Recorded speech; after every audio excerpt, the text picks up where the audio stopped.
नमस्कार विद्यार्थी मित्रांनो, AK एज्युकेशन महाराष्ट्र चॅनलमध्ये आपले स्वागत आहे.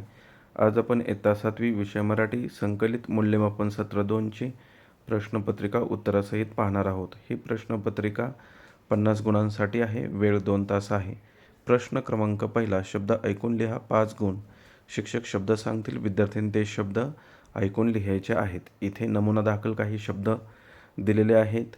ऐतिहासिक, प्रयोगशाळा, स्थानिक, उपयोग, संस्कृती, भारतीय, स्वातंत्र्य, कार्यक्रम, जागतिक, व्यायाम यासारखे शब्द दिलेले आहेत.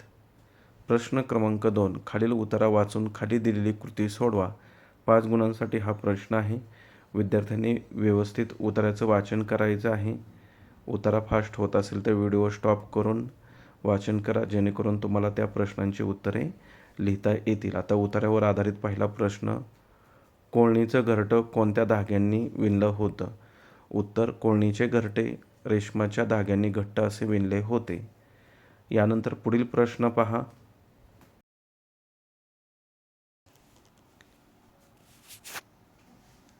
नर कोळीचे वैशिष्ट्ये लिहा. उत्तर, नर कोळी आकाराने लहान असतात आणि त्यांच्या वास्तव्याचा सुगावा लागत नाही. 3. लेखकाला कशाचे आश्चर्य वाटले? उत्तर, कोळणीनं चाकूचं टोक इतक्या विलक्षण ताकदीने ओढावं याचे लेखकाला आश्चर्य वाटले. पुढील प्रश्न क्रमांक 3, खालील कविता वाचून कृती सोडवा. 5 गुण. विद्यार्थ्यांनी कवितेचं वाचन करून खाली दिलेल्या कृती सोडवायच्या आहेत.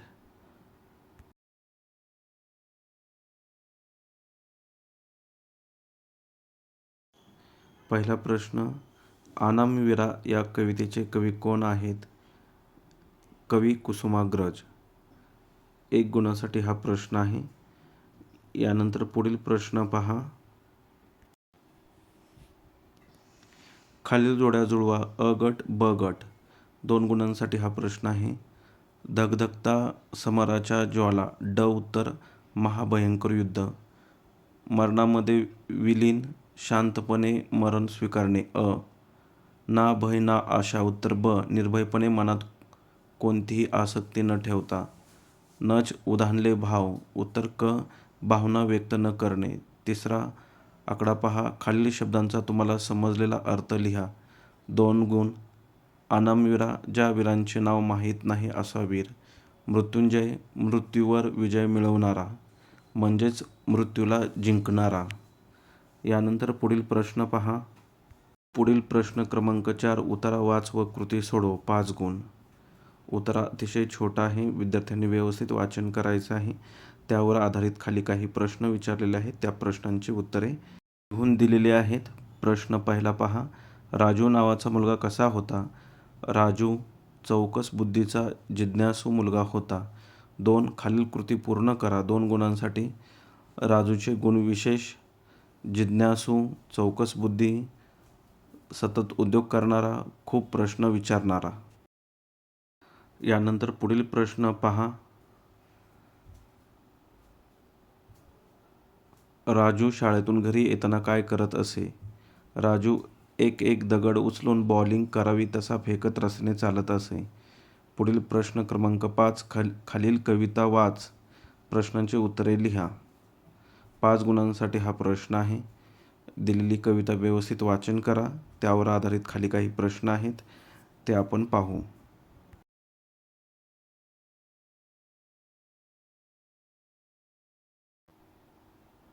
प्रश्न पहिला, खालील दिलेल्या अर्थाच्या ओळी कवितेतून शोधून लिहा. 3 गुण. अ. आकाशातून पडणाऱ्या पावसाच्या थेंबाने धान्य पिकते. उत्तर, आभाळातील या मोत्याने मातीमधून पिकती मोती. पुढचा प्रश्न, मनुष्य खणखणत वाजणाऱ्या नाण्याचा तिजोरीत संग्रह करतो. उत्तर, संचय करता तिजोरीतल्या खणखणणाऱ्या त्या नाण्यांचा. पुढील प्रश्न, निसर्गाचे मोल न जाणणे हे स्वतःला फसवण्यासारखे आहे. उत्तर, निसर्ग जाणी मोल तयाचे, तुम्ही माणसे का मग कोती. 2. संकल्पना स्पष्ट करा. 2 गुण. बहुमोल थेंब, पावसाचे पाणी, मातीतील मोती, शेतात पिकणारे धान्य. प्रश्न क्रमांक 6 अ. पुढील वाक्याचा प्रकार ओळखा. 10 गुण. 1. मुलांनो रांगेत चला. आज्ञार्थी वाक्य. तुम्ही सकाळी कधी उठता? प्रश्नार्थी वाक्य. ब प्रश्न, खालील वाक्यातील उद्देश व विधेय ओळखा. 2 गुण. मुंबई महाराष्ट्राची राजधानी आहे. उद्देश मुंबई, विधेय महाराष्ट्राची राजधानी आहे. 2 अजय दररोज आगगाडीने पुण्याला जातो. उद्देश अजय, विधेय दररोज आगगाडीने पुण्याला जातो. क प्रश्न, पुढील वाक्प्रचाराचा अर्थ सांगून वाक्यात उपयोग करा. 2 गुणांसाठी हा प्रश्न आहे.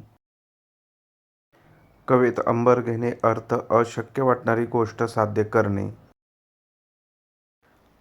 वाक्य पहा. क्रिकेटच्या सामन्यात शेवटच्या चेंडूवर षटकार मारून अवधूतने कवेत अंबर घेतले. काळीज काढून देणे अर्थ आपली अत्यंत प्रिय गोष्ट देणे. वाक्य आपल्या मुलांसाठी आईवडील आपले काळीज काढून द्यायलाही तयार होतात. ड खालील वाक्यात योग्य केवळ प्रयोगी अव्यय लिहा. 2 गुण. शाब्बास, चांगले काम केलेस बाळा. अरे रे, फार वाईट झाले. पुढचा प्रश्न विरुद्धार्थी शब्द लिहा. जन्म, मृत्यू, दुःख, सुख. यानंतर पुढील प्रश्न क्रमांक 7, प्रेक्षणीय स्थळांच्या संदर्भात खालील काही मुद्दे दिले आहेत. त्यांच्या आधारे प्रेक्षणीय स्थळाचे वर्णन लिहा. 5 गुणांसाठी हा प्रश्न आहे. प्रेक्षणीय स्थळ, परिसर, लोकपरंपरा, निसर्ग सौंदर्य, ऐतिहासिक व भौगोलिक वैशिष्ट्ये या मुद्द्यांच्या आधारे माहिती लिहायची आहे.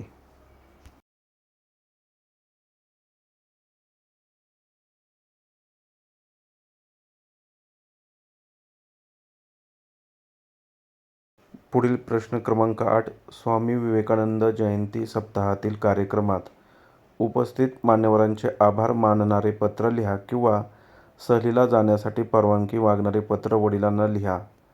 इथे सहलीला जाण्यासाठी परवानगी मागणारे पत्र लिहून दाखवलेलं आहे. हा एक पत्राचा नमुना आहे. पत्र लिहित असताना दिनांक, पत्ता या गोष्टींचा उल्लेख करा.